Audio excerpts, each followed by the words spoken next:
We are here at Jenny Lake in the Teton National Park. Smile. Whoop, whoop. Here we go. All we need is an open road and a chance to see a never-ending world that's beautiful. Here we go with the sunlight on our skin. It's a brand new day. It's ours to take and we will let it in. This is where the adventure begins. Welcome again to our YouTube channel, Soaring Together. We are here at Etna, Wyoming. We've been here a week now. When we arrived last Sunday, the mountains were very smoky. It did clear up during the middle of the week, so we got out and did some adventurous things. And today it looks like the smoke is set in again. Yes. So we're planning on maybe tomorrow getting out and doing a hike. You think? Maybe. So in this video we're going to share with you, we went to Jenny Lake, which is in the Tetons, and you get awesome views of the Teton Mountains from Jenny Lake. We did not do a long hike around the lake. This past week Ricky has been battling some pain with, we think, a kidney stone, which has not passed. So it must be a big one. Oh, I hope not on both counts, but we did go to Jenny Lake, and when you arrive at Jenny Lake, normally people get there early, and the parking lot's full. People park along the highway, so not wanting to park the trike on the highway, we ventured on into the parking lot and just rode around the parking lot until we saw somebody leaving and took their spot. Well, it was just one. That's the way you do it. Just one trail. The thing about the trike, occasionally they do have bike parking at different places, and if they don't have restrictions, which they do there at Jenny, on parking in the stripe lines in the corner or something, we can park where our car couldn't, but in a corner, something like that. But fortunately, we just waited made one circle, and then a guy was getting ready to back out, and we waited just a few minutes and got their spot. I do try, if I can, to not take up a full spot if I don't have to, just allow somebody else to, but the park's pretty good size. It's not like a regular motorcycle, but anyway.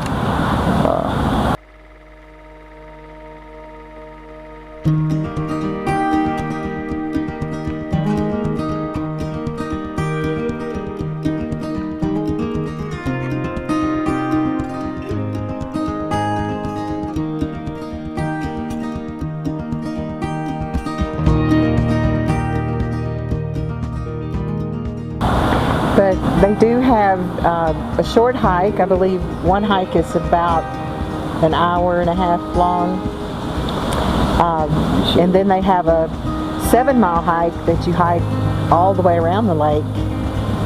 They also have boats that take you to the other side of the lake if you want to pay for that. And I'm not sure the cost on that, but we may check that out tomorrow if our kidney stone is still giving us issues.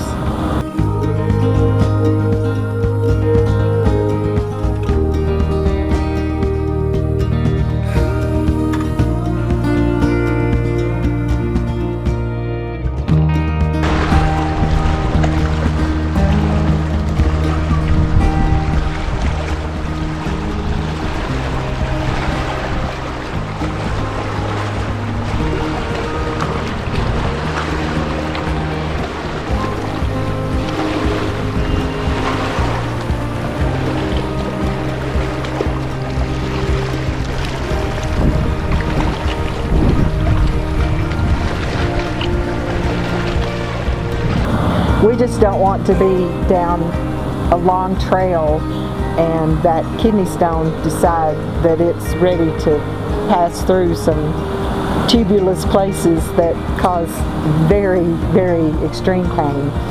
Ricky's had several, and that have put him to his knees in a matter of a few minutes. So we're just kind of riding that out and staying close to where we could hop on the trike and come back if need be. And I can drive the trike, so I can throw him on the back and off we go. Even if we have to go to the emergency room, I'll throw him on the back. But yeah, the day that we were there, it was so pretty. The water was just so peaceful and calm, and nothing like hearing the water flowing into the edge of the bank.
Haven't done much hiking.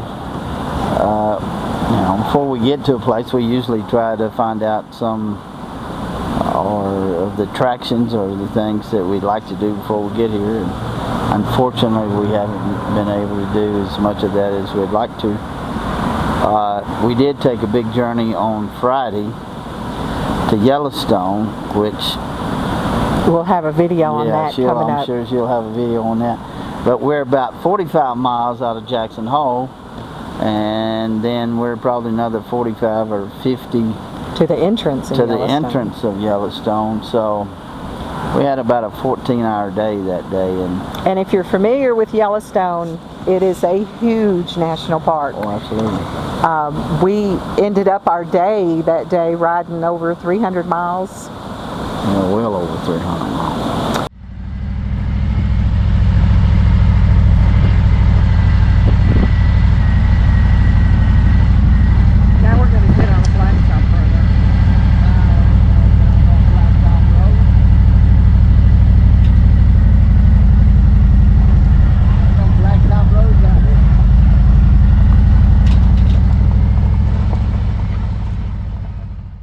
We did ride down Mormon Row, and there's two ways to get to the old houses and barns, and of course I chose the way that was a gravel road for about 2 miles, and a bumpy gravel road at that.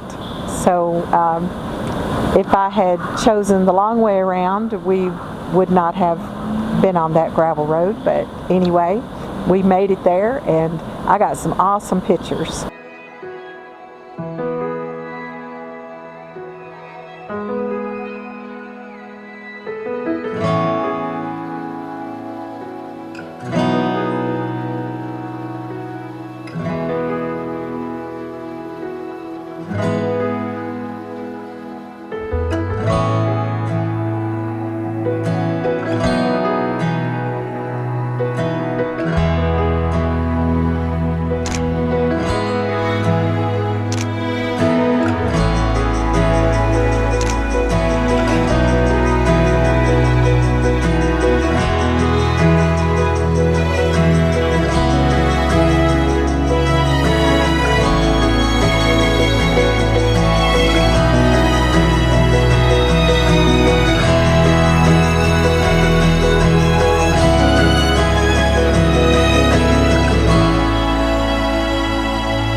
We also was going to go to Swalbeck, ever how you pronounce it. Swalbacker. And it's just way too rough for the trike. It's a gravel road also. Yeah, that's a photographer's point. Yeah, but I don't have much ground clearance on the trike, so you know, that eliminates some things unless we want to walk. So, you know, we're fortunate enough to be able to go some places, but then around here we found out that a lot of the roads are gravel. They've cut down to the gravel. Gravel's not so bad, but the potholes. Yeah. We went to the Wilson Moose Road in the park, and it was unpaved for several miles, and that was a bumpy ride as well. But not only unpaved, it had big potholes. And yeah, and unfortunately I have to kind of pick and choose, and you know, people in four-wheelers and four-wheel drives, and you know, they're a little bit bigger hurry than I am, which I don't like to hold anybody up, but I don't want to tear up my trike just trying to. Well, and it's a little more difficult on the trike because you've got your front tire that you don't want to hit the pothole, and if you swerve, then your back tires are probably going to hit the pothole. Well, it's not so much of that as it is dragging the pipes on the back, and it's beats you up pretty good. They even the main highway construction going on. There's areas where it's totally unpaved. They have all the asphalt pulled up, and you drive on the gravel or dirt. This is Wyoming road construction. They cut it down to dirt, and you drive on dirt. So they have a different way of paving the roads up here, I guess, because they have only a limited time in the summer to get that done before the cold weather sets in. So they do it different to get it done quicker, I'm assuming. You the rock man, you worked in the rock quarry. I've never seen in any of the road construction that I've ever been seen or been involved in cut it out quite like they do here, and I'm sure there's a reason. I don't know why. Quite honestly, as they say, curiosity kills a cat. I'd like to know why they do. But you know, it's not just for us; it's everybody. I mean, you know, all these bikers that come through here for Sturgis, and you know, They're still coming through today. Yeah, I've heard yeah. several. Yeah. So there again, not beating up on them. One thing about it, just any direction you go around here, it's beautiful. Beautiful mountains. Yeah, it's, you know. We also took a day and rode down through Star Valley. Right. That's south of where we are. Beautiful valley. Of course, mountains all around.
And the whole time we were riding, I was kind of singing the song, "In the Valley, He Restoreth My Soul." Sometimes we can't always be up on a mountain. We like to be on the mountaintop, but sometimes God takes us to the valley. And the valley's where we grow. Where we grow. And that's one thing I enjoy about traveling, is seeing different things, different areas.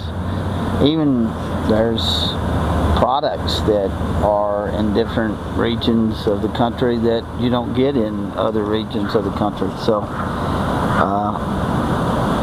I kind of enjoy doing that, you know, going maybe to different grocery stores and finding things that we don't have. Even eating out, most of the time when we eat out, we try to find a local diner or, you know, establishment that nothing wrong with the chains, don't get me wrong. There's not as many chain restaurants and fast food here. There's also not a Walmart. There's not a within 100 miles. We thought we lived a long way from a Walmart in Dover. Yeah. 30 miles any way you went to get to a Walmart. Well, there's not a Walmart here within 150 miles. No, 100 miles, I think that's it. But you know, you don't have to have Walmart. They have different large grocery stores around here. We first thought one was like a pharmacy, but after we got in there, and it is a pharmacy, but it was a huge grocery store, and got everything you need. So yeah, we're not too far in either direction from that, so we're thankful for that. But it's we're enjoying it.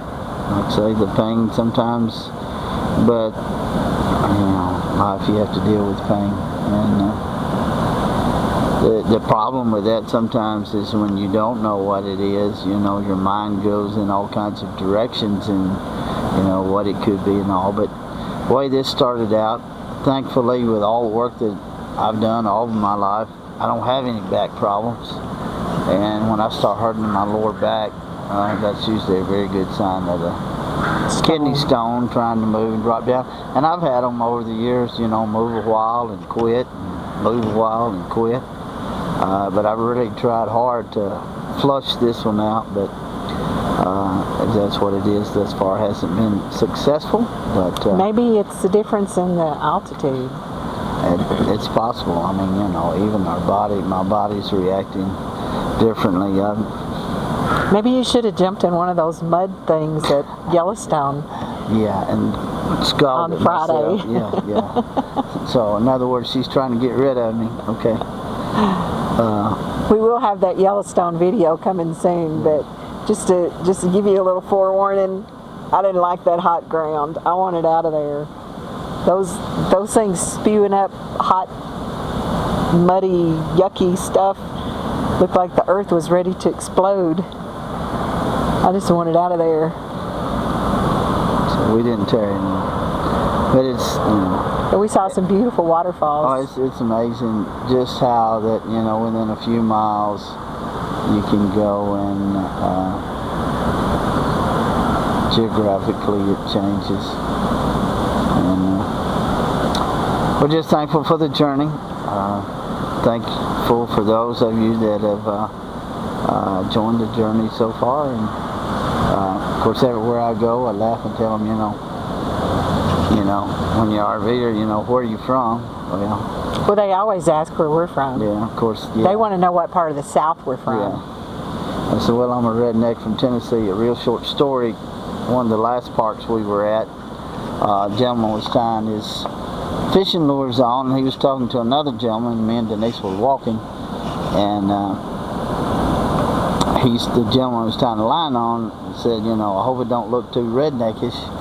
And I just walked on by and didn't say anything, and then we made a circle and came back by, and the gentleman who was tying the lure on said, hollered at us, and we spoke to him. I said, you need to watch how you talk, because, about them rednecks, there may be one standing around. He said, man, you ain't from Texas, are you? I said, no, I'm from the other T. He said, Tennessee? I said, yeah. He said, oh, that's worse, and we both got to laughing. But a case in point there too. On a serious note, be mindful of what you say. Of course, she's not, but I guess I'm proud to be a redneck because people have different connotations and ideas of what a redneck is. But being that said, I'm proud to be a redneck because some of the values that I was taught that equates to that. But anyway, we got a big laugh out of it, and that's what it's all about. So, but I do say there again, the Bible says, life and death is in the power of the tongue, and they that love it shall eat the fruit thereof. Well, I've had to eat a lot of fruit because my wife says I talk way too much. But, you can find out a whole lot about somebody in a few minutes if you'll listen. My problem in the past was I was always trying to think of what I was going to say next.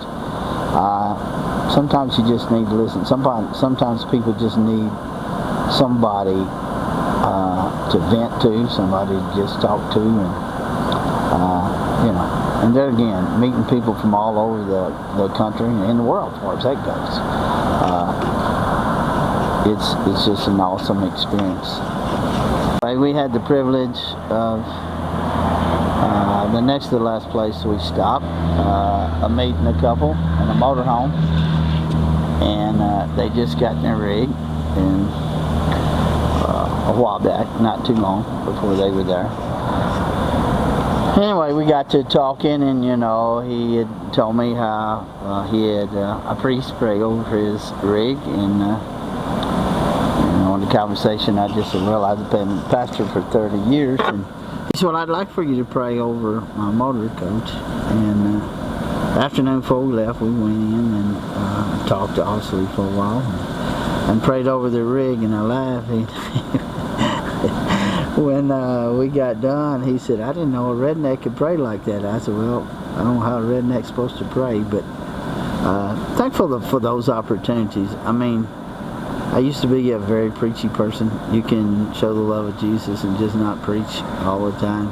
But you texted them this morning to see how they were doing. Yeah, and that's another thing that for me is a little different. Of course, I've started me and RVers contacts on my telephone, and just make some kind of side note on it to help me remember, who they are and where they come from. And actually, I texted three today, that we have met in the past. Because I do think about them, because each and every one of them has left a mark in my life in some kind of way. That, But Art texted you back and said, no, actually I think it was Pat. Pat, Yeah. Pat said that you were the nicest redneck preacher. yeah, nicest redneck preacher he'd ever met. He's probably never met too many, because those that know me, sometimes I can be not so nice. Not bragging about that, because I should be, but I just thank God for those opportunities. Cause He's okay until it comes to road rage. Yeah. And sometime I'm going to compile a video of all of our road rage ventures. Well, I'll just say this, and she'd probably take this off, but Friday when we were coming back out of Yellowstone, she had even got aggravated or frustrated with the individual that was in the front. 3 cars ahead of us. About 5 cars ahead of us. So it was bad enough for her to get, so it was really... The speed limit in the park is 45. Yeah. And so this guy would go 45. When you could pass. When but you then could pass. When you couldn't pass, he'd drop down to 30 and 35 and sometimes 25. So we done that for about 20 miles, but... It's harder on the bike when you're having to shift the gears up and down. Up and down. But that's just part of life, and you know, sometimes I know that God puts people in front of me to help me in my patience, and we weren't going to break the speed limit of 45, but we wanted to go 45 the whole way out of there, because we had a long way to go. You know, getting older and tireder made it a little more difficult. But anyway, thankfully we made it in, had a good day, and you know.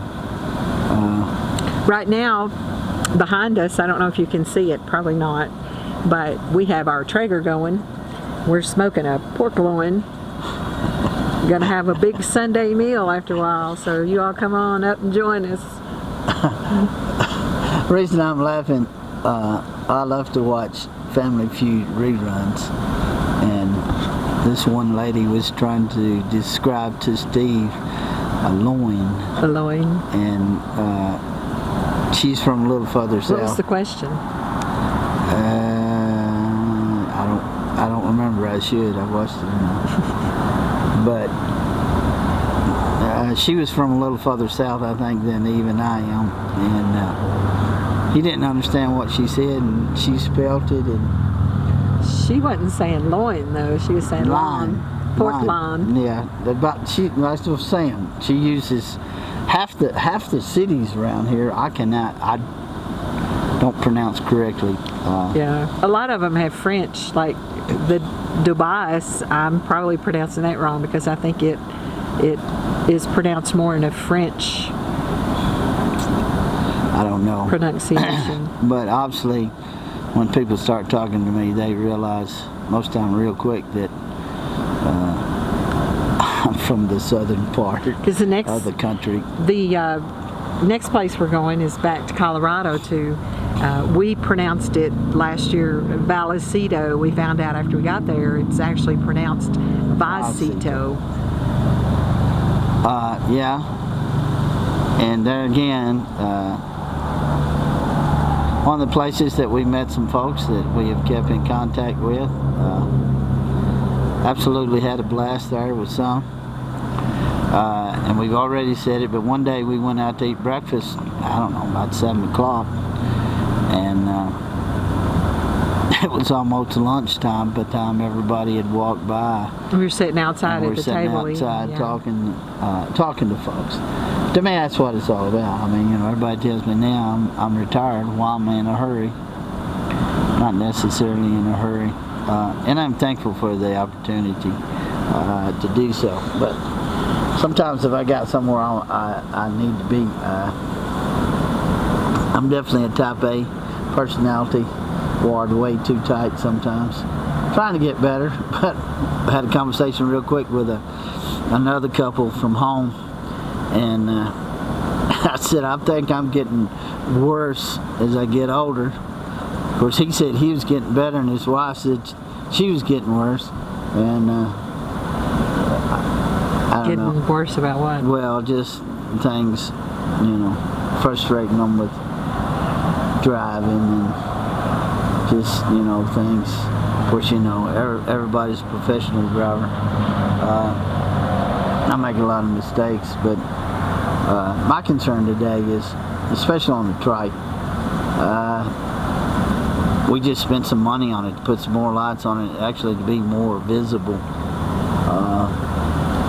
And I get it. I really do get it, because when you pull up, if I see an intersection of a road and somebody's pulling up to it, I'm watching them. I'm making sure, because a lot of times you'll look to the left and look to the right and actually look for something large coming down the road, and and if it's in an angle, you can actually look through a bike and not see it.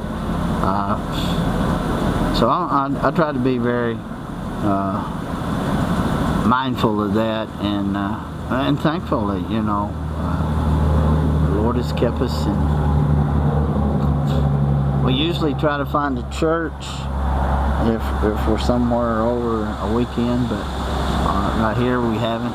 But I listened to, 3 or 4 We had services. church this morning with Tony and with Mosaic. With Mosaic, and I and like then to, Stephen Furtick. I like to watch some others, Robert Morris, different ones. But that being said, there's nothing like, and that's kind of one of the things that was said today, there's nothing like community. There's nothing like getting together in a,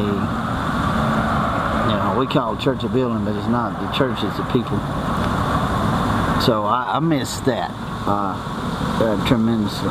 And I wanted to mention too, in Pastor Tony's sermon this morning, he was talking about the funeral that he did for the gentleman. Did he attend their church? I'm assuming. He had received several medals of honor from the Korean War. In the Korean War.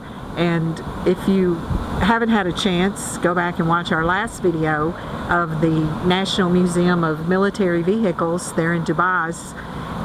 We did walk through that section of the Korean War and the Cold War, and Pastor Tony was referring to that this morning in his sermon, of how this gentleman rescued several people there that were freezing.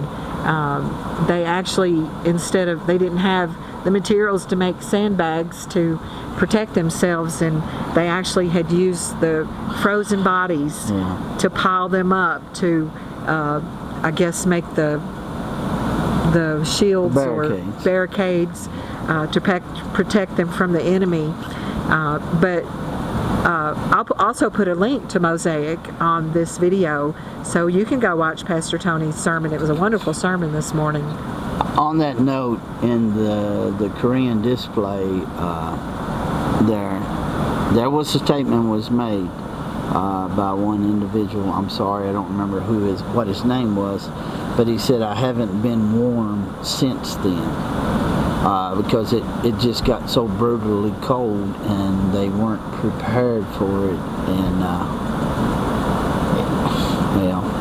we done the video on Lance.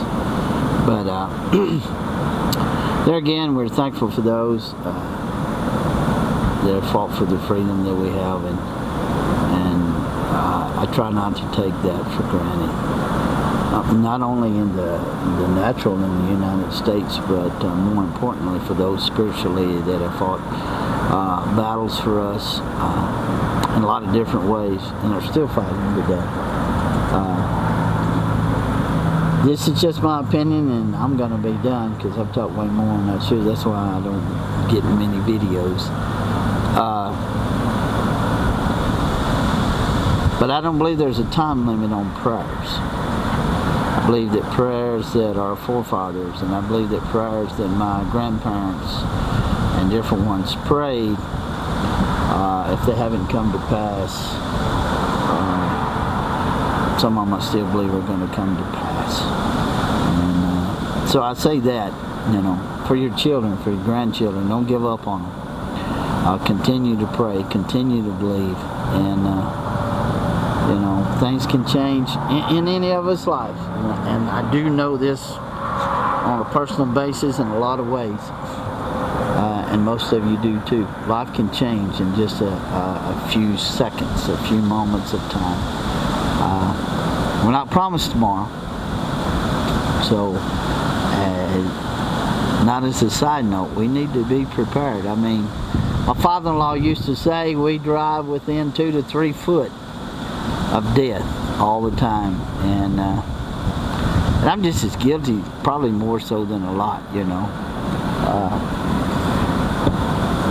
We just run up on people, and we're in control, but even in that, in a vehicle,